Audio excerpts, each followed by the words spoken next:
కొన్ని బ్లౌజెస్కి ఇలా cut work అనేది ఇస్తారు కదా హ్యాండ్స్ దగ్గర.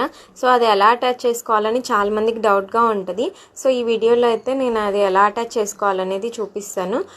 ఫస్ట్ అయితే మెయిన్ ఫేసెస్ వైపుకి మనం మెయిన్ ఫ్యాబ్రిక్ని లైనింగ్ని కూడా సేమ్ పొజిషన్లో పెట్టుకోవాలన్నమాట, ఎదురెదురుగా. సో లైనింగ్ని వచ్చేసి ఇలా మెయిన్ ఫ్యాబ్రిక్కి కింది వైపు ఒక 1/2 ఇంచ్ లోపలికి పెట్టుకొని ఆ కట్ వర్క్ చుట్టూ కూడా ఒక స్టిచ్ అనేది వేసుకోవాలి. సో ఆ స్టిచ్ అనేది చాలా నిదానంగా వేసుకోండి, పక్కకి వెళ్ళకుండా.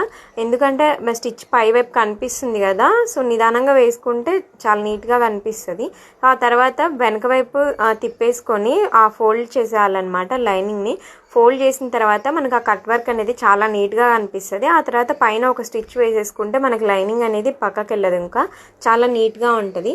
సో మరిన్ని వీడియోస్ కోసం మన పేజ్ని అయితే ఫాలో చేయండి, లైక్ చేయండి. ఇంతే వీడియో, బాయ్.